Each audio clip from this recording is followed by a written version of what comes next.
சிறகடிக்க ஆசை சீரியலோட upcoming episode என்னென்னு பார்க்கலாம். ரோகிணி மீனா மேலே உள்ள கோவத்தில் சிந்தாமணிக்கிட்ட உதவி கேட்குறாங்க.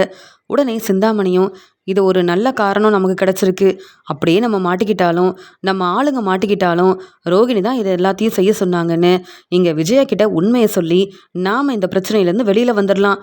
அது மட்டும் இல்லாமல் நமக்கும் மீனா மேலே நிறைய கோபம் இருக்குது. மீனாவை ஏதாவது செய்யணும்னு யோசனை பண்ணிக்கிட்டே இருந்தோம், எந்த வழியும் கிடைக்கலையேன்னு நினைக்கும் போது இப்போ இந்த ரோகிணியால் எனக்கு ஒரு நல்ல வாய்ப்பு, பெரிய டெக்கரேஷன் ஆர்டரும் கிடைக்க போகுது. அதே மாதிரி மீனாவையும் நான் அவமானப்படுத்தின மாதிரி இருக்கும்ல, மீனாவை தலகுனிய வைக்க நான் என்ன வேணாலும் செய்வேன் அப்படின்னு சிந்தாமணி கொஞ்ச நேரம் யோசிச்சுட்டு ரோகிணி கிட்ட சொல்கிறாங்க. அதே மாதிரி ரோகிணியும் நான் சொன்னதை செஞ்சால் இந்த டெக்கரேஷன் ஆர்டர் மூலமாக உங்களுக்கு நிறைய வருமானம் வரும். நீங்கள் 10 டெக்கரேஷன் ஆர்டரை செய்கிற எல்லா வருமானமும் இந்த ஒரே டெக்கரேஷன் ஆர்டரில் கிடச்சிதுன்னா உங்களுக்கு நல்ல லாபம் கிடைக்கும்ல அப்படின்னு சொல்லும்போது, உண்மையாக தான் சொல்கிறீங்களா ரோகிணி, உங்களை நம்பலாமா அப்படின்னு கேட்க, என்னை நம்பி இந்த வேலையை எனக்காக செஞ்சு கொடுங்க, இந்த டெக்கரேஷன் ஆர்டரை நான் உங்களுக்கு வாங்கித்தரேன் போதுமா அப்படின்னு சொல்லும்போது, ஆமாம் இதெல்லாம் உங்கள் மாமியார் விஜயாவுக்கு தெரியுமான்னு கேட்க, ஆமாம் உங்களுக்கு டெக்கரேஷன் ஆர்டரை பற்றி சொல்கிறதுக்காக வந்திருக்கேன்னு சொல்லியிருக்கேன். மற்றபடி நீங்கள் செய்ய போகிற பிரச்சனையெல்லாம் நான் இதுக்கு என் மாமியார்கிட்ட சொல்லணும், நானும் மாட்டிக்க கூடாது, பிரச்சனை செய்ய போகிற நீங்களும் மாட்டிக்க கூடாது, கொஞ்சம் கவனமாக இருங்க. முத்து மீனாவை பற்றி தெரியும்ல, ஏதாவது ஒரு பிரச்சனைனா உடனே முத்து நிற்பார், உண்மையை கண்டுபிடிக்கணும்னு நினைப்பாரு. அதனால் நான் சொன்ன மாதிரியே நீங்கள் செஞ்சீங்கன்னா உங்களுக்கும் இதன் மூலமாக நல்ல ஒரு வருமானம் வரும், லாபம் கிடைக்கும், நான் நினச்சதும் நடக்கும். அந்த மீனாவால் எனக்கு நிறைய பிரச்சனை வருதுன்னு சொல்லும்போது, அந்த மீனாவால் யாருக்கு தான் பிரச்சனை வரலை, என்னுடைய வேலையில் தலையிடுற மீனா எனக்கு கிடைக்கிற டெக்கரேஷன் ஆர்டர் எல்லாத்தையும் எடுத்துக்கிறாங்க. முதல்ல நான் மட்டும்தான் இந்த டெக்கரேஷன் ஆர்டரில் இருந்தேன், அதனால் நல்ல வருமானம் வந்தது. என்னைக்கு இந்த மீனா இந்த வேலைக்கு வந்தாலும் அன்னையிலேருந்து நான் போகிற இடத்துக்கெல்லாம் இந்த மீனா நிற்கிறா, எனக்கு கொஞ்சம் கூட பிடிக்கவே இல்லை அப்படின்னு சொல்லிட்டு, ஆமாம் ரோகிணி, மீனா உங்கள் வீட்டில் டெக்கரேஷன் ஆர்டர் செய்கிறாங்கன்னு தெரிஞ்சிருந்தோம், அவங்களுக்கு எதுக்கு இந்த பெரிய டெக்கரேஷன் ஆர்டரை நீங்கள் கொடுக்கல அப்படின்னு கேட்கும்போது, மீனாவுக்கு பிரச்சனை செய்கிறதுக்காக தான். இந்த டெக்கரேஷன் ஆர்டர் கிடைச்சா மீனாவுக்கு நல்ல வருமானம் வரும், அவங்க மாடியில் ரூம் கட்ட அவங்களுக்கு எல்லா பணமும் இந்த டெக்கரேஷன் ஆர்டர்லேயே கிடச்சிடுமே, அப்படிலாம் நடக்க நான் விடுவேனா என்ன? அது மட்டும் இல்லை, உங்களை பற்றியும் எனக்கு நல்லாவே தெரியும், நீங்கள் நேர்மையாக உண்மையாக உங்களுடைய வேலையை பார்க்குறீங்க. இத்தனை நாள் உங்கள் வேலையில் நீங்கள் தான் ரொம்ப சந்தோஷமாக நல்ல லாபம் பார்த்துட்டு இருந்தீங்க. மீனாவால் உங்களுக்கு நிறைய பிரச்சனை வருதுலாம் நானும் தெரிஞ்சுக்கிட்டேன். உங்களுக்கு உதவி செஞ்சால் மீனாவை நீங்கள் சும்மா விட மாட்டீங்க, எனக்காக இதெல்லாம் செய்வீங்கன்ற ஒரு நம்பிக்கையில் உங்களை தேடி வந்திருக்கேன். கண்டிப்பாக செய்வீங்கல்ல அப்படின்னு கேட்குறாங்க ரோகிணி. என்ன ரோகிணி, நம்பிக்கையோடு வந்துட்டீங்க, அது மட்டும் இல்லை, இந்த பெரிய டெக்கரேஷன் ஆர்டரை எனக்கு தரதா சொல்லியிருக்கீங்களே, இந்த ஒரு வாய்ப்புக்காக நான் எத்தனை நாள் காத்துட்டு இருந்திருக்கேன். இந்த மாதிரி ஒரு பெரிய வாய்ப்பு கிடைக்கணும், பெரிய டெக்கரேஷன் ஆர்டர் மூலமாக இங்கே வரவங்க எல்லாரும் என்னை பற்றி தெரிஞ்சுக்கணும், நிறைய சம்பாதிக்கணும்னு நானும் ஆசைப்பட்டுட்ருக்கேன். முன்னாடி நல்லா சம்பாதிச்சேன்னா இப்போ எந்த வருமானமும் இல்லாமல் இருக்கிறதுனால நீங்கள் கொடுக்குற வாய்ப்புக்காக நீங்கள் என்ன சொன்னாலும் நான் செய்வேன். நீங்கள் சொன்னதை நான் செய்கிறேன், ஆனால் இதெல்லாம் விஜயாவுக்கு தெரியக்கூடாது. ஏற்கனவே மீனாவுக்கு கொஞ்சம் கொஞ்சமாக விஜயா அப்பப்போ சப்போர்ட் பண்ணுறாங்க. அப்புறம் இந்த பிரச்சனையை நீங்கள் தான் செஞ்சீங்களான்னு என்னை இந்த கிளாஸுக்கும் வரவிட மாட்டாங்க. ரோகிணி உங்களுக்கும் பிரச்சனையாயிருன்னு சொல்லும்போது, அதை நான் பார்த்துக்கிறேன். நாளைக்கே மீனா அம்மாவோட கடை அங்கே இருக்கவே கூடாது. நீங்கள் என்ன செய்வீங்களோ எனக்கு அதெல்லாம் தெரியாது. நான் சொல்கிறத நீங்கள் செஞ்சிட்டிங்கன்னா அவங்க அம்மாவும் மீனாவும் தலை குனிஞ்சு நிற்கணும். இப்படிலாம் நடந்தால் கண்டிப்பாக மீனா இந்த கடையில் இவ்வளோ பெரிய பெரிய பிரச்சனையாயிருச்சு, எப்படி இதை சரி செய்கிறதுன்னு தான் யோசிப்பாங்களே தவிர்த்து என் வழியில் என்றைக்கும் அவங்க வரமாட்டாங்க, உங்களுக்கும் பிரச்சனை செய்ய மாட்டாங்க. அதனால் நீங்கள் எப்படி செய்ய வேண்டியதை செஞ்சுட்டு எனக்கு ஃபோன் பண்ணுங்கள், நானும் உடனே உங்களுக்கு அந்த டெக்கரேஷன் ஆர்டர் கிடைக்க எல்லா ஏற்பாடையும் நான் செஞ்சிடுறேன் அப்படின்னு சொல்ல, பரவாயில்ல ரோகிணி, ஒரே வீட்டில் இருக்கீங்க, ஆனால் மீனா மேலே உங்களுக்கு என்னை விட ரொம்ப கோவம் அதிகமாக இருக்குது போலையே அப்படின்னு சொல்லும்போது, ரோகிணி பதில் பேசாமல் நிற்க, உங்கள் மாமியாருக்கு தான் மீனாவை பிடிக்காது, உங்களுக்கும் மீனாவை பிடிக்காதா, பரவாயில்ல, ஆனால் நீங்கள் செய்ய சொன்ன இந்த வேலையை செஞ்சால் எனக்கு நல்ல வருமானம் வரும்னா நான் கண்டிப்பாக செய்வேன். சரி, இங்கே விஜயா என்ன ஏதுன்னு கேட்குறதுக்குள்ளே நீங்கள் கிளம்புங்க, நான் பார்த்துக்கிறேன்னு சொல்லிட்டு அங்கே மறுபடியும் பார்வதியோட வீட்டுக்கு போக, உடனே இங்கே விஜயா கேட்குறாங்க, என்ன அந்த ரோகிணி ஏதோ உங்களுக்கு பெரிய வாய்ப்பெல்லாம் நான் தரப்போகிறேன்னு சொல்லிட்டு இருந்தா, இதெல்லாம் உண்மையா சிந்தாமணின்னு கேட்க, ஆமாம் மேடம், ரோகிணிக்கு தெரிஞ்சவங்க டெக்கரேஷன் ஆர்டருக்காக ரோகிணிக்கிட்ட கேட்டிருந்தாங்களாம், ஆனால் மீனாவுக்கு இந்த வாய்ப்பு கொடுக்க வேண்டாம், அது மட்டும் இல்லாமல் என் மாமியார் பேச்சு தான் நான் கேட்பேன்னு உங்கள் மருமக ரோகிணி எவ்வளோ நல்லவங்களா இருக்காங்க, தேடி அந்த வாய்ப்பை உங்களுக்கே தரேன்னு பேசிட்டு போயிருக்காங்க. நானும் அந்த டெக்கரேஷன் ஆர்டரை செய்கிறேன்னு ஒத்துக்கிட்டேன். இந்த இந்த மாதிரி ஒரு நல்ல வாய்ப்பு கிடைச்சதுக்கு காரணம் நீங்களும் ரோகிணியும் தான். ரோகிணிக்கு தான் நான் நன்றி சொல்லணும்னு சொல்லும்போது, ஆமா எல்லாருக்கும் நல்லது செய்றேன்னு சொல்வா. ஆனா என் பையன் வாழ்க்கையில ரோகிணி வந்ததுக்கு அப்புறமா தான் பிரச்சனைக்கு மேல பிரச்சனை வருது. சரி, அப்படி என்ன பெரிய டெக்கரேஷன் ஆர்டர உங்களுக்கு குடுக்கணும்னு நெனச்சாளான்னு சொல்லும்போது, இதுவரைக்கும் எனக்கு கிடைக்காத ஒரு பெரிய லாபம் இந்த டெக்கரேஷன் மூலமா எனக்கு கிடைக்கிறதா இருக்கு. அத பத்தி ரோகிணி பேசிட்டு போனாங்க மேடம். அத நான் என்னன்னு அப்புறமா உங்களுக்கு சொல்றேன் அப்படின்னு சொல்லிட்டு, அங்க வந்து விஜயா கிட்ட பேசிட்டு இருக்கிறாங்க சிந்தாமணி. இத பார்த்த பார்வதி வந்து யோசிக்கிறாங்க. என்ன ரோகிணியும் விஜயாவும் இப்படிலாம் செய்றாங்க. அவங்க வீட்ல தானே மீனா இருக்கா. மீனாக்கு எவ்வளோ திறமை இருக்கு. எத்தன டெக்கரேஷன் ஆர்டர மீனா செய்றா. அப்படி இருக்கும்போது, தன்னுடைய வீட்ல இருக்க மீனா சம்பாதிக்க கூடாதுன்னு விஜயா நெனைக்கிற மாதிரியே, இந்த ரோகிணியும் வந்து கிடைச்ச இந்த டெக்கரேஷன் ஆர்டர சிந்தாமணிக்கு குடுத்துட்டு போறாங்க. என்ன நடக்குதுன்னு ஒண்ணுமே புரிய மாட்டேங்குது. அது மட்டும் இல்லாம, இங்க மீனாவுக்கு இந்த டெக்கரேஷன் ஆர்டர் கிடைச்சா ரொம்ப நல்லா இருக்குமே! ரோகிணி மீனாவ பிடிக்காததுனால இப்படிலாம் செஞ்சுட்ருக்காங்க. இதெல்லாம் சரியே இல்ல. பாவம் மீனா. மாடியில ரூம் கட்டணும்னு கிடைக்கிற டெக்கரேஷன் ஆர்டரெல்லாம் செஞ்சு நல்லபடியா வருமானம் பார்த்துட்ருக்காங்க. அதே மாதிரி பணத்த சேர்த்து வைக்கிறாங்க. ரோகிணி மீனாக்கு உதவி செய்யாம, இந்த சிந்தாமணிய வந்து பார்த்து பேசிட்டு போறதுக்கு காரணமே இந்த விஜயா தான். நான் இந்த டெக்கரேஷன் ஆர்டர மீனாக்கு ரோகிணி குடுத்திருந்தா, விஜயா சும்மா விட்டுருப்பாளா என்ன? இவங்க யாரும் மீனாவ புரிஞ்சுக்கல. ஆனா மீனா தன்னுடைய திறமையால கண்டிப்பா முன்னேறி காட்ட தான் போறா. அப்ப இவங்க எல்லாருமே புரிஞ்சுப்பாங்க. மீனாவோட திறமை என்ன? புத்திசாலித்தனம் என்னன்னு. ஏன் தான் விஜயா இப்படி இருக்காளோ தெரியல அப்படின்னு நினைக்கிறாங்க பார்வதி. எப்பயும் போல சீக்கிரமா தன்னுடைய கடைக்கு வந்த சந்திராவும், இங்க கோயில்ல மாலையெல்லாம் கேட்டிருந்தாங்க அப்படின்னு சொல்லிட்டு, அங்க மாலையெல்லாம் கொண்டு போய் குடுக்குறாங்க.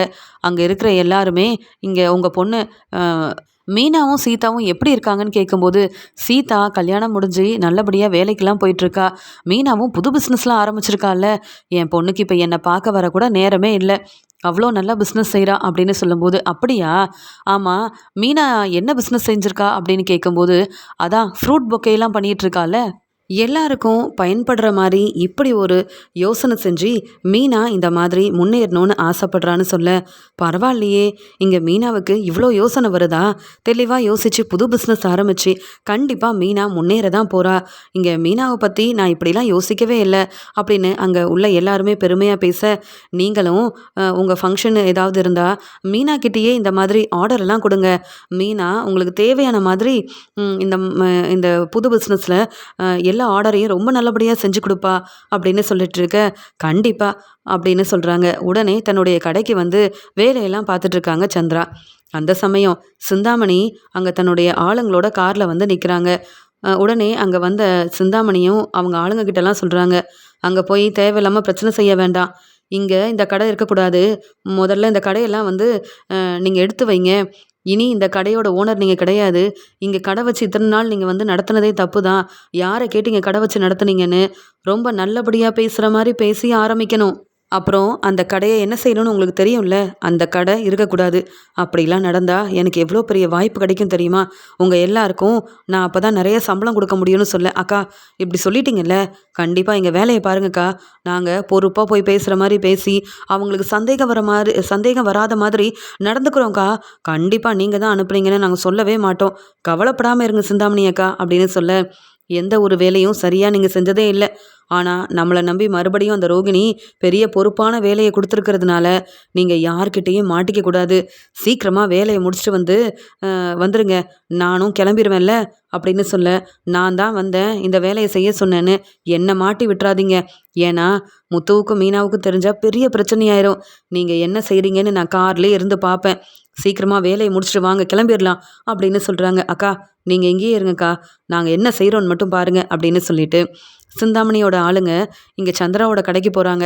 கடைக்கு போனவங்களும், ஆமா எப்பத்துலேருந்து இந்த கடை வச்சிருக்கீங்கன்னு சொல்ல, ரொம்ப நாளா நான் இங்க தான் வேலை பார்த்துட்டு இருக்கேன். ஆமா எதுக்கு கேட்குறீங்கன்னு கேட்கும்போது, இல்ல இங்க வந்து நீங்க கடை வச்சு நடத்தக்கூடாது. யார கேட்டு நீங்க இந்த வேலையெல்லாம் செஞ்சுட்டு இருந்தீங்க? அது மட்டும் இல்லாம, இங்க நீங்க கடை நடத்தவே கூடாதே. அது மட்டும் இல்லாம, நீங்க முதல்ல கடைய எடுக்கணும் அப்படின்னு சொல்லிட்டு, வேற எதுவுமே பேசாம அந்த கடையில உள்ள பூவெல்லாம் எடுத்து அங்க வச்சுட்டு, அந்த கடையவும் ஒண்ணும் இல்லாம செஞ்சுடுறாங்க. அங்க வந்த எல்லாருமே, "என்ன சந்திராவோட கடையில யாரோ வந்து பிரச்சனை செய்ற மாரி இருக்குன்னு" சொல்ல, உடனே சந்திரா அழுதுகிட்டே, "என்ன செய்றீங்க? நீங்கலாம் யாருன்னே எனக்கு தெரியலையே. இத்தன நாளா நான் இங்க தான் கடை வச்சிருக்கேன். யாரும் என்ன வந்து இப்படி கேள்வி கேட்டதே இல்ல. அது மட்டும் இல்லாம இவங்க யாருன்னு தெரியல. இங்க எனக்கு கடையே இல்லாம செஞ்சுட்டு போயிட்டாங்களே!" அப்படின்னு நின்னு அழுதுகிட்டே இருக்கிறாங்க. வந்தவங்க எல்லாரும், "என்னாச்சு சந்திரான்னு?" கேட்க, "நான் இங்க கடை நடத்தக்கூடாதாம். அதுக்காக இப்படிலாம் வந்து செஞ்சுட்டு போயிட்டாங்கன்னு சொல்ல, இருந்தாலும் கடைய நடத்தக்கூடாதுன்னா, வந்தவங்க கிட்ட சொல்லி புரிய வச்சிருக்கணும். நீங்களே இந்த கடைய எடுத்து வச்சிருக்கலாமே! ஆனா வந்தவங்க இந்த கடைய வந்து இப்படி ஒரு நிலைமைக்கு கொண்டு வந்துல ஆக்கிட்டு போயிருக்காங்க. அது மட்டும் இல்ல, எனக்கு என்னவோ சந்தேகமா இருக்கு. வேணும்னே யாரோ ஆளுங்கள அனுப்பி பிரச்சனை செஞ்ச மாரி இருக்கு சந்திரா. இவங்க அ பொறுப்பா வந்து இந்த கடைய உன்ன வந்து எடுக்க சொல்லல. அவங்க கடை இருக்கக்கூடாதுன்னு இப்படி செஞ்சுட்டு போயிருக்காங்க சந்திரா. நீ தெளிவா முதல்ல மீனாக்கும், முத்து தம்பிக்கும் ஃபோன் பண்ணு. அவங்க வந்து என்ன ஏதுன்னு பார்க்கட்டும் அப்படின்னு சொல்ல, உடனே சந்திராவும், ஆமா எனக்கும் அப்படிதான் தோணுது. வந்தவங்க எனக்கு புரியிற மாரியும் பேசாம, இப்படியெல்லாம் செஞ்சுட்டு போயிட்டாங்க. அவங்க என்னதான் சொல்ல வந்தாங்கன்னு கூட எனக்கு தெரியல. நான் இங்க கடை நடத்துறது அவங்களுக்கு என்ன பிரச்சனையா இருக்குன்னு தெரியலையே! வந்தவங்க இப்படிலாம் செஞ்சுட்டு கிளம்பி போயிட்டாங்களே! அப்படின்னு யோசனை பண்ண சந்திரா, அந்த ஆளுங்க எல்லாரும் கார்ல போறத கவனிக்கிறாங்க. அதே கார்ல சிந்தாமணியும் உட்காந்துட்ருக்காங்க. சிந்தாமணி இங்க சந்திரா அழுதுட்டு இருக்கிறத பார்த்துட்டு ரொம்பவே சந்தோஷமா நடந்த எல்லாத்தையும் ரோகிணி கிட்ட சொல்லணும்னு உடனே அங்க வந்த ஆளுங்க கிட்ட, பரவால்ல, நான் சொன்னதை விட ரொம்ப நல்லா வேலையெல்லாம் முடிச்சிட்டீங்களே! பரவால்ல மீனா, இனி இங்க வந்தாலும் அவங்க கடை இருக்க போறதில்ல. இனி அவங்க கடை வச்சு நடத்தணுன்ற எண்ணமும் அவங்களுக்கு இருக்க போறதில்ல. அப்படின்னு சிந்தாமணி சந்திராவோட கடைய பார்த்து சிரிச்சுக்கிட்டே அங்க கார்ல கிளம்பிடுறாங்க. அப்பதான் இங்க வந்து சந்திராவுக்கு வந்து தோணுது. ஆமா, இவங்க சிந்தாமணியாச்சே! இவங்க தானே மீனாவுக்கு பிரச்சனை செஞ்சதா? இந்த சிந்தாமணி இந்த கோயிலுக்கு வந்தப்ப சீதா என்கிட்ட சொன்னா. அப்பவே இவங்க கிட்ட பேசணும்னு நெனச்சேன். ஆனாலும் பிரச்சனை வரக்கூடாதுன்னு பொறுமையா இருந்தேன். இவங்க கார்ல தான் அந்த ஆளுங்க ஏறி போறாங்க. அப்ப சிந்தாமணி அந்த ஆளுங்கள அனுப்பியிருக்காங்களா? சிந்தாமணி வேணும்னே திட்டம் போட்டு ஆளுங்கள அனுப்பி பிரச்சனை செஞ்சு, நான் இங்க கடை வைக்கக்கூடாதுன்னு இப்படி ஒரு நிலைமைக்கு என்ன கொண்டு வந்து நிப்பாட்டிட்டாங்களா? அப்படின்னு அழுதுகிட்டே சந்திராவும் யோசிக்கிறாங்க. உடனே இங்க சந்திரா என்ன செய்யன்னு தெரியாம, மீனா, முத்து, சீதா, சத்யான்னு எல்லாருக்குமே ஃபோன் பண்ணி நடந்த எல்லாத்தையும் சொல்லி அழுகுறாங்க. உடனே மீனாவும், "அம்மா என்ன சொல்றீங்கம்மா? கடையில வந்த ஆளுங்க பிரச்சனை செஞ்சுட்டாங்களா?" அப்படின்னு கேட்கும்போது, "ஆமா மீனா. யாரு என்னன்னே தெரியாம தான் இருந்தேன். ஆனா அவங்க கார்ல ஏறி போனப்ப தான் தெரிய வந்தது. அந்த கார்ல சிந்தாமணி இருந்தாங்கன்னு சொல்ல." "அம்மா, சிந்தாமணி உங்களுக்கு தெரியுமான்னு?" கேட்கும்போது, "இல்ல. அவங்க இந்த கோயிலுக்கு வந்திருந்தப்ப, சீதா தான் இவங்க தான் சிந்தாமணி, மீனா அக்காவுக்கு பிரச்சனை செஞ்சவங்கன்னு எனக்கு வந்து சொன்னா. அப்பவே உனக்காக அவங்க கிட்ட பேசணும்னு நினச்சப்ப கூட, மறுபடியும் நான் ஏதாவது பேச, உனக்கு அவங்க பிரச்சனை செய்யக்கூடாதுன்னு நான் பொறுமையாவே இருந்துட்டேன். இப்ப எதுக்காக அவங்க ஆளுங்கள அனுப்புனாங்கன்னு எனக்கு தெரியல. ஆனா அவங்க கார்ல தான் அந்த ஆளுங்க ஏறி போனத நான் பார்த்தேன். நல்லபடியா நடந்துட்டு இருந்த கடைய ஒண்ணும் இல்லாம செஞ்சுட்டாங்க மீனா. நமக்குன்னு உதவி செய்ய யாருமே இல்லன்னு தெரிஞ்சுக்கிட்டு, அந்த சிந்தாமணி உனக்கு மட்டும் பிரச்சனை செய்யல. எனக்கும் பிரச்சனை செஞ்சுட்டாங்க மீனா. நான் என்ன செய்யன்னு தெரியல." அப்படின்னு அழுகுறாங்க. உடனே மீனாவும், "அம்மா நீங்க கவலைப்படாதீங்க. நான் உடனே வரேன்னு" சொல்றாங்க. இங்க சீதாவுக்கும், சத்யாவுக்கும் இந்த உண்மையெல்லாம் தெரிய வர, அவங்களும் அழுதுகிட்டே சந்திரா அ அங்க இருக்கிற இடத்துக்கு வராங்க. உடனே சந்திராவோட நிலைமைய பார்த்துட்டு, "என்னம்மா, நம்ம கடை வந்து நடத்தக்கூடாதுன்னு அவங்க சொல்ல வந்திருந்தா, அவங்க தெளிவா சொல்லிட்டு கிளம்பியிருக்கலாம். நம்ம வந்து வேற இடத்துல கூட கடைய ஆரம்பிச்சிருக்கலாமே. ஆனா கடை இருக்கக்கூடாது. மறுபடியும் நம்ம இந்த இடத்துல கடை ஆரம்பிக்கக்கூடாதுன்னு அவங்க ஏதோ திட்டம் போட்டு வந்திருக்காங்கம்மா." அப்படின்னு சொல்ல, உடனே சீதாவும், "அக்கா பாத்தியா? உனக்கு அங்க டெக்கரேஷன் ஆர்டர்ல பிரச்சனை செஞ்ச சிந்தாமணி, இப்ப அம்மாவுக்கும் அவங்க கடையிலயும் வந்து பிரச்சனை செஞ்சிருக்காங்க. இவங்கள எப்படிக்கா சும்மா விடுறதுன்னு?" கேட்குறாங்க. உடனே சத்யாவும், "நான் அவங்கள சும்மா விட மாட்டேன். இப்பவே நான் போய் கேள்வி கேட்குறேன்." அப்படின்னு சொல்றாரு. உடனே மீனா, "அதெல்லாம் வேண்டாம். என் வீட்டுக்காரர் வரேன்னு சொல்லியிருக்காரு. நம்ம பொறுமையா ஒரு முடிவெடுப்போன்னு." அங்க இருந்த பூவெல்லாம் எடுத்துக்கிட்டு மறுபடியும் அழுதுகிட்டே இங்க சந்திராவ கூப்பிட்டுட்டு வீட்டுக்கு வராங்க. இங்க சீதா இங்க வந்து சந்திராவுக்கு சாப்பாடெல்லாம் குடுக்குறாங்க. என்னால எப்படி சாப்பிட முடியும்? அ நான் வந்து எப்பலேருந்து அங்க கடை வச்சு நடத்திட்டுருக்கேன். எனக்கு இப்படி எந்த பிரச்சனையும் வந்ததே இல்ல. அவங்க வந்து என்கிட்ட பேசியிருந்தா பரவால்ல. பேசுறதுக்கு முன்னாடி கடைய இப்படி ஒண்ணும் இல்லாம செஞ்சு, கடையவே வந்து எடுத்துட்டு போற நிலைமைக்கு கொண்டு வந்துட்டாங்களே! நான் என்ன செஞ்சேன்? ஏன் இப்படி பிரச்சனை செய்யணும்? அந்த கடைய வச்சு தான் என் பசங்க எல்லாரையும் நான் பார்த்துக்கிட்டேன். நல்லபடியா படிக்க வச்சு, அவங்களுக்குன்னு ஒரு வாழ்க்கை அமைச்சு குடுத்துருக்கேன். இப்ப அந்த கடை இல்லாம நான் எப்படி இருக்க முடியும்? சீதா, என்னால எப்படிம்மா சாப்பிட முடியும்னு சொல்லி அழுதுட்டுருக்க. உடனே அங்க முத்து வராரு. "அத்தை, நான் போய் பார்த்தேன் அத்தை. யாரோ வேணும்னே இப்படி செஞ்சதா அங்க அங்க இருக்கிற எல்லாருமே பேசிக்கிறாங்க. என்னத்த நடந்ததுன்னு?" கேட்கும்போது, உடனே மீனா நடந்த எல்லாத்தையும் சொல்றாங்க. "பாருங்க, எங்க அம்மாவ இப்படி தலகுனிய வச்சுட்டாங்களே! எங்க அம்மா அங்க வந்து எல்லார்கிட்டயும் சந்தோஷமா, இன்னைக்கு கூட அங்க கோயிலுக்கு தேவையான மாலையெல்லாம் குடுத்துட்டு வந்திருக்காங்க. நமக்காக எங்க அம்மா ரொம்ப நல்லா வேண்டிக்கிட்டு வந்திருக்காங்க.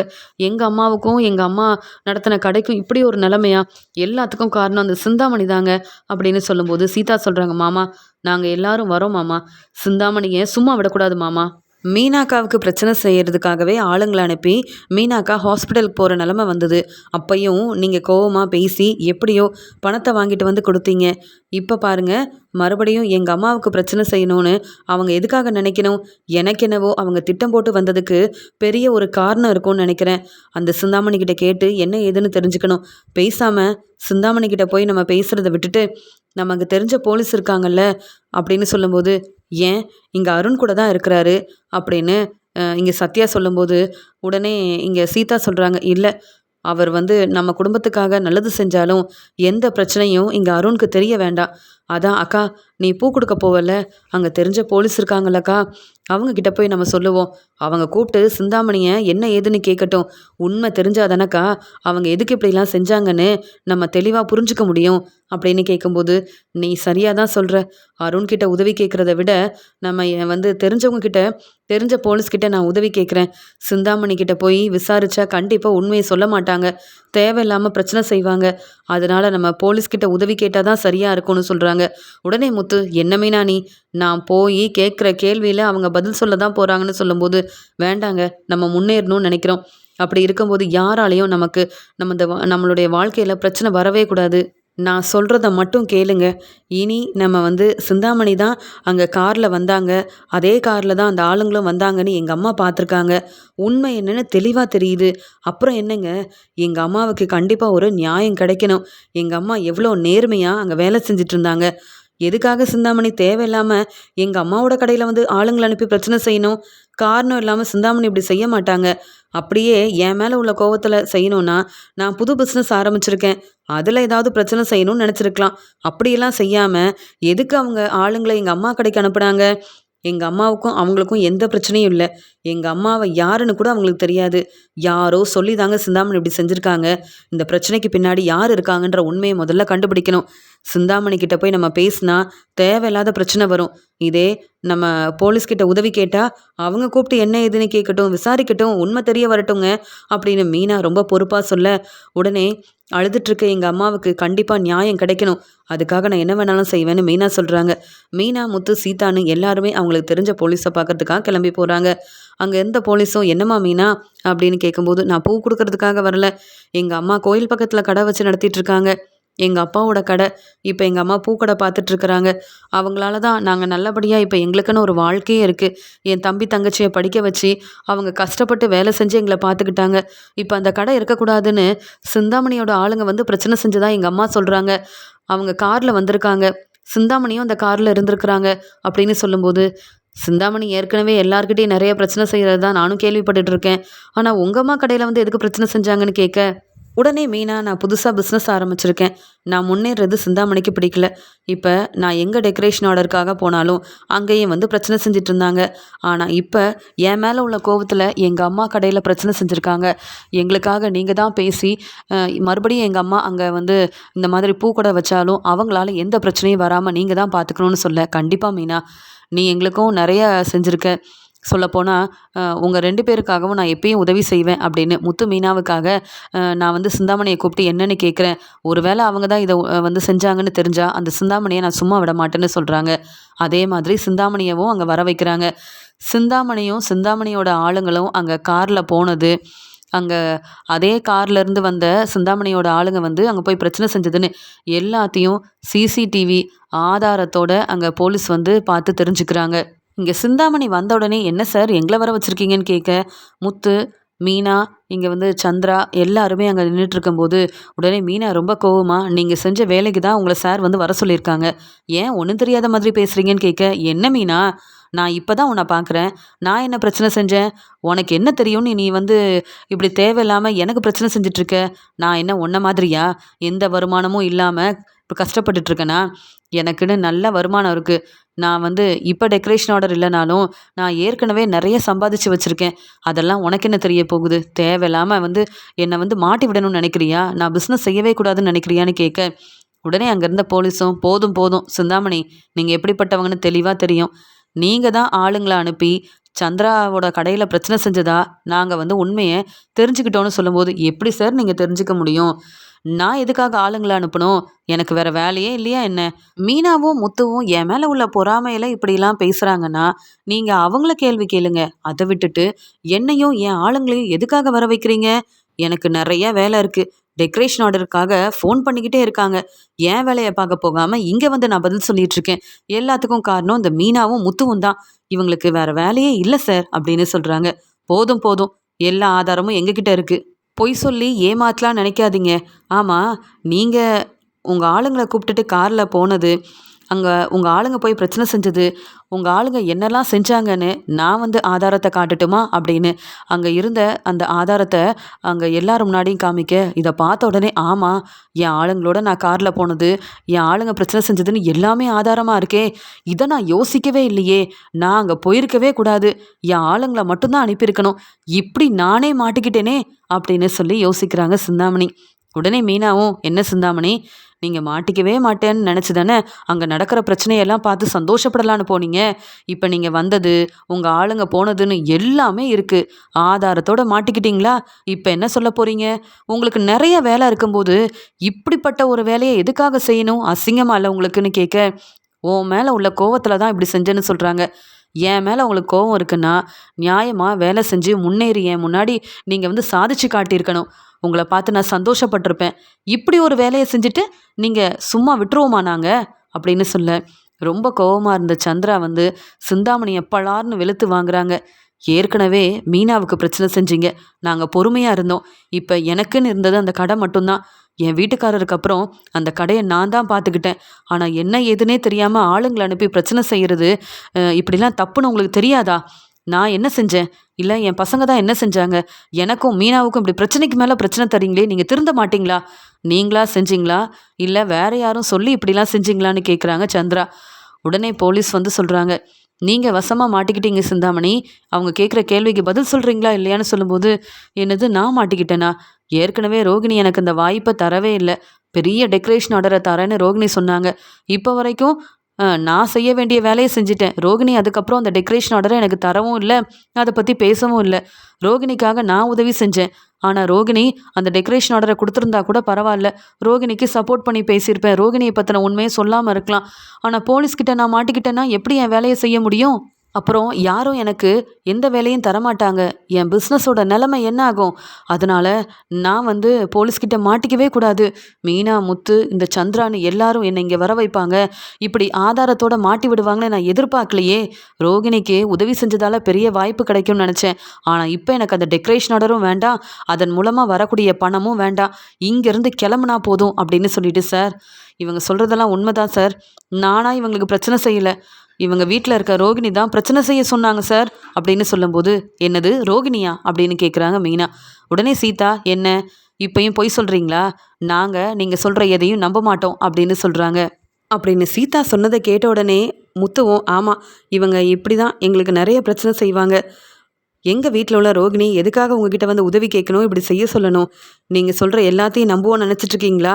ஏன் ரோகிணிய மாட்டி விட்டுட்டு நீங்க இங்கேருந்து கிளம்பலான்னு நெனைக்கிறீங்களா? அவங்களுக்கு நெறைய வேலை இருக்குங்க. நீங்க எதுக்காக இப்படி செஞ்சீங்கன்ற உண்மைய மட்டும் சொல்லுங்கன்னு" முத்து சொல்லும்போது, "என்ன முத்து, நீ பெரிய புத்திசாலின்னு நெனச்சேன். அந்த ரோகிணிய போய் நம்புற?" அப்படின்னு சொல்றாங்க. உடனே மீனா யோசிக்கிறாங்க. ஒருவேளை ரோகிணி நம்ம மேல உள்ள கோவத்துல இவங்க கிட்ட உதவி கேட்டு இப்படிலாம் செய்ய சொல்லியிருப்பாங்களோ அப்படின்னு சொல்லிட்டு, சரி இருக்கட்டும். எதுக்காக ரோகிணி அப்படி செய்ய சொன்னாங்கன்னு கேட்க, ஏதோ ரோகிணிக்கு உங்க மேல கோவமா, அதனால என்ன தேடி வந்தாங்க. பார்வதி வீட்ல நான் இருக்கும்போது தான் வந்தாங்க. வேணும்னா பார்வதி கிட்ட கேளுங்க. இல்ல உங்க அத்தை விஜயா கிட்ட கூட கேளுங்க. பெரிய ஒரு டெக்கரேஷன் ஆர்டர் கிடைச்சிருக்கு. அந்த ஆர்டர நான் உங்களுக்கு தரேன். எனக்கு நீங்க உதவி செய்வீங்களான்னு கேட்டாங்க. எதுக்குன்னு கேட்டதுக்கு பதில் சொல்லவே இல்ல. செய்ய வேண்டிய வேலைய செய்யுங்க. பெரிய லாபம் கிடைக்கிற இந்த டெக்கரேஷன் ஆர்டர நான் உங்களுக்கு தரேன்னு சொல்லி, என் மனச மாத்தி இப்படிலாம் செய்ய வச்சதே உங்க வீட்ல இருக்க மூத்த மருமக ரோகிணி தான் அப்படின்னு சொல்றாங்க. இத கேட்ட உடனே சந்திரா, மீனான்னு ஒருத்தர ஒருத்தர் பார்த்துக்கிறாங்க. உடனே சீதா, "அக்கா, பாத்தியாக்கா அந்த ரோகிணி எப்படிலாம் செய்ய சொல்லியிருக்காங்கன்னு? நீ அவங்கள சும்மா விடக்கூடாதுக்கா.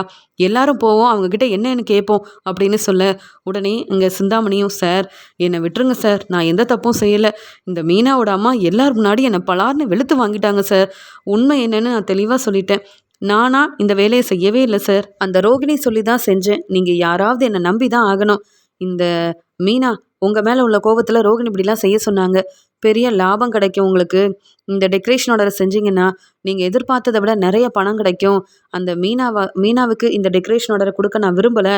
மீனா எப்போ பார்த்தாலும் என் வழியில் வராங்க, நிறைய பிரச்சனை செய்கிறாங்க. அதனால் நான் தான் இப்படி ஒரு முடிவெடுத்திருக்கேன்னு அவங்க என்கிட்ட சொன்னதுனால தான் நான் இப்படியெல்லாம் செஞ்சேன். என்னை நீங்கள் நம்பி தான் ஆகணும் அப்படின்னு சொல்லி இங்கே வந்து எல்லார் முன்னாடியும் உண்மையை வந்து சொல்லிட்டு இருக்காங்க சிந்தாமணி. உடனே முத்துவும், அதை எப்படி நாங்கள் நம்ப முடியும்? பார்லலம்மா எதுக்காக அப்படிலாம் செய்யணும்? மீனா மேலே அவங்களுக்கு கோபம் இருக்குன்னா உங்ககிட்ட வந்து உதவி கேட்கணுமா என்ன அப்படின்னு சொல்லும்போதே அங்கே சிந்தாமணிக்கு ரோகிணி ஃபோன் பண்ணுறாங்க. உடனே சிந்தாமணியும், பாருங்க, என்னை யாரும் நம்ப மாட்டேன்னு சொன்னீங்கல்ல, உங்கள் வீட்டு மருமக ரோகிணி எனக்கு ஃபோன் பண்ணுறாங்க. அவங்க என்னெல்லாம் பேசுகிறாங்கன்னு நீங்களும் இப்போ கேட்க தான் போகிறீங்கன்னு சொல்லிட்டு ஃபோன் எடுத்து பேச ஆரம்பிக்கிறாங்க சிந்தாமணி. எப்படியும் சிந்தாமணி சொன்ன வேலையை சரியாக செஞ்சுருப்பாங்கன்னு ரொம்பவே சந்தோஷமாக ரோகிணி சிரிச்சுக்கிட்டே சிந்தாமணிக்கு ஃபோன் பண்ணி பேசுகிறாங்க. என்ன சிந்தாமணி, நான் சொன்ன வேலையை சரியாக செஞ்சிட்டீங்க போல. அதே மாதிரி நான் சொன்ன மாதிரியே உங்களுக்கு இந்த டெக்கரேஷன் ஆர்டர் வாய்ப்பும் கிடைக்க தான் போகுது. அந்த மீனாவை விட நீங்கள் நிறைய சம்பாதிக்க தான் போகிறீங்க.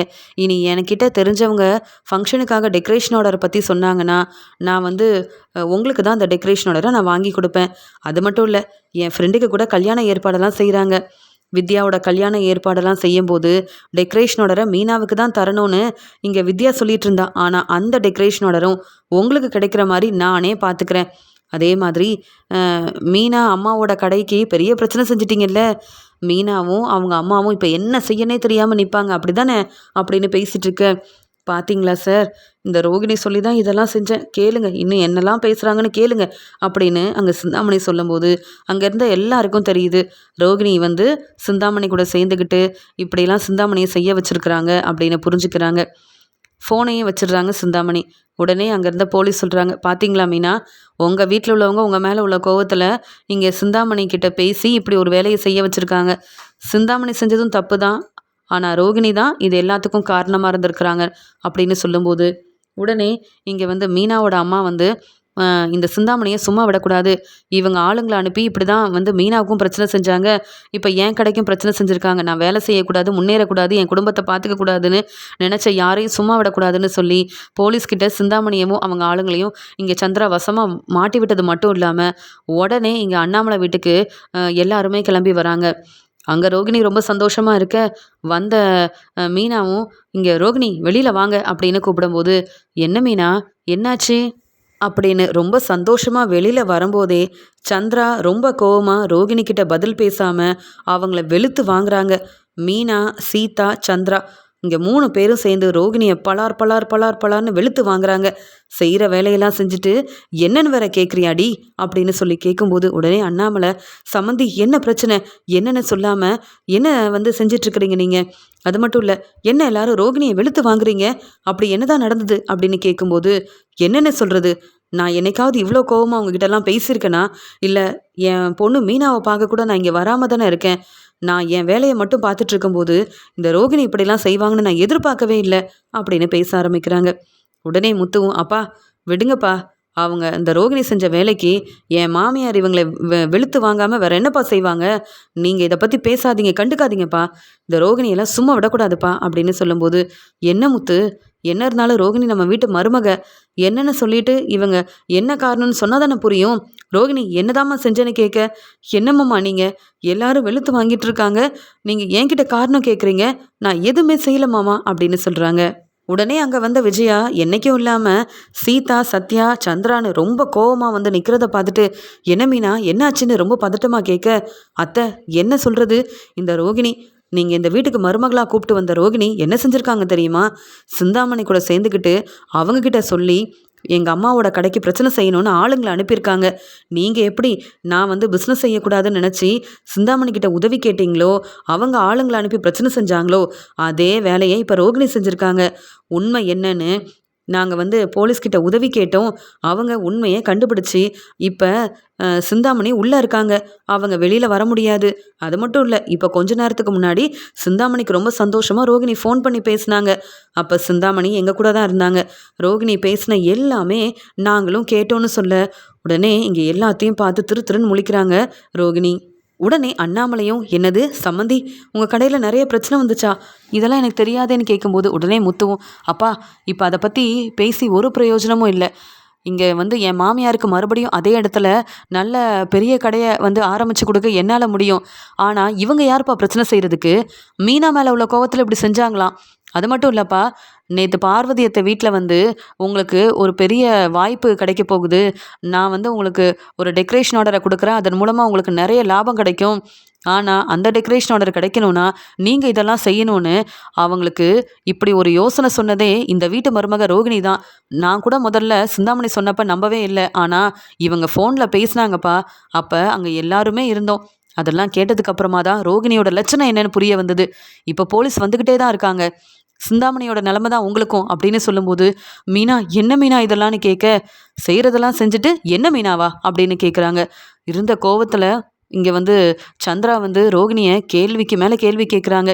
இப்படி செய்ய உனக்கு அசிங்கமா இல்லை? மீனா எப்படி இந்த வீட்டில் நல்ல மருமகளாக இருக்கணும்னு ஆசைப்பட்டனோ அதே மாதிரி தான் உன்னையும் வந்து நான் நல்லா பார்த்துக்கணும், நீயும் வந்து இந்த வீட்டில் ஒரு நல்ல மருமகளாக இருக்கணும்னு தான் நானும் நினச்சேன். ஆனால் நீ என்னுடைய கடையில் இவ்வளோ பெரிய பிரச்சனை செய்வ அப்படின்னு நான் நினைக்கவே இல்லை. ஏதோ ஒரு உண்மையை நீ மறைக்கிற ரோகிணி.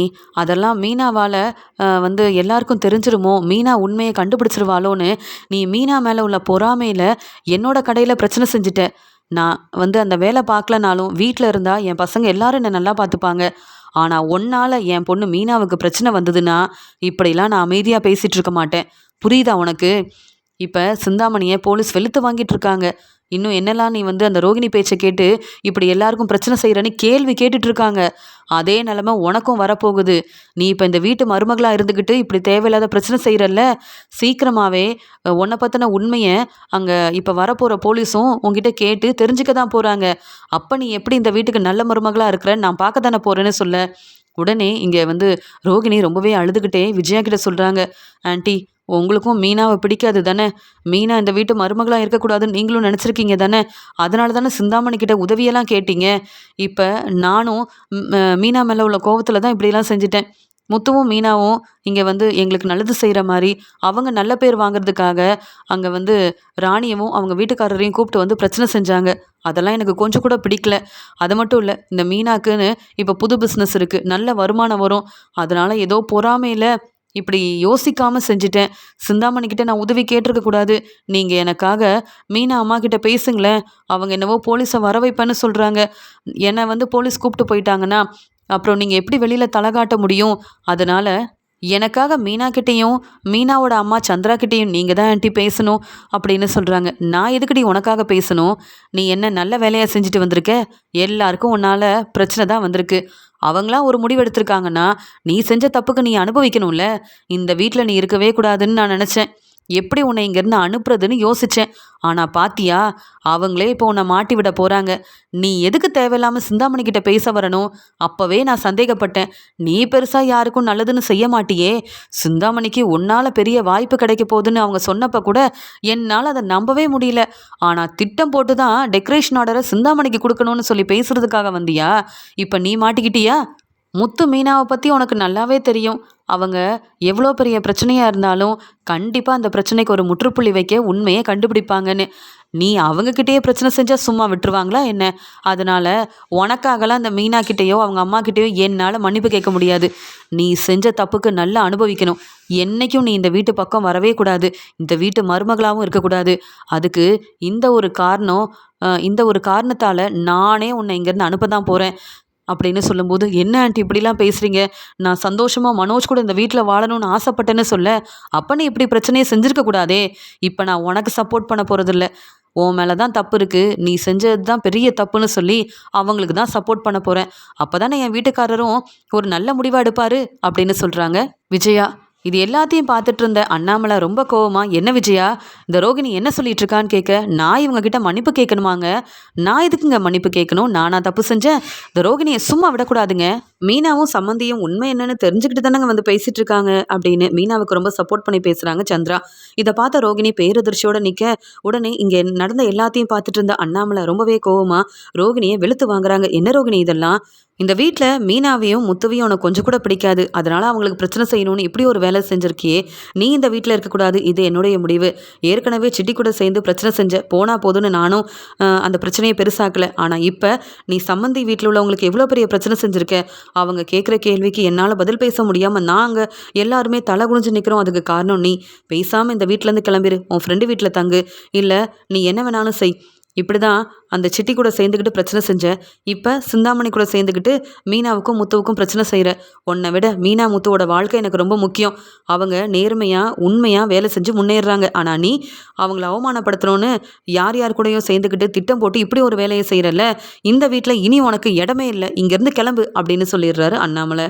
அண்ணாமலை இனி ரோகிணி இந்த வீட்டில் தங்கவே கூடாது, ரோகிணி இந்த வீட்டில் இருக்கக்கூடாது அப்படின்னு தன்னுடைய முடிவை ரொம்ப கோபமாக சொன்னதால் சந்திராவோட கையை பிடிச்சிக்கிட்டு ரோகிணி மன்னிப்பு கேட்டு அழுகுறாங்க. நான் ஏதோ தெரியாமல் இப்படி ஒரு வேலையை செஞ்சிட்டேன். இனி என்னால் உங்கள் யாருக்கும் எந்த பிரச்சனையும் வராது. இங்கே நான் செஞ்ச தப்பெல்லாம் நீங்கள் சொன்னதால் இங்கே அண்ணாமலை மாமா இப்படி ஒரு முடிவெடுத்துட்டாரு. என்னை மன்னிச்சிருங்க. நான் இந்த வீட்டில் மனோஜ் கூட சந்தோஷமாக வாழணும்னு ஆசைப்பட்றேன். நான் செஞ்சது எல்லாமே தப்பு தான். நீங்கள் தான் என்னை மன்னிக்கணும். நீங்கள் மன்னிச்சாதான் என் மாமனாரும் மாமியாரும் என்னை மன்னிப்பாங்க அப்படின்னு சீதா, சந்திரா, சத்யான்னு எல்லார்கிட்டேயும் மன்னிப்பு கேட்டு வேற வழியே இல்லாமல் தலை குனிஞ்சு நிற்கிறாங்க ரோகிணி.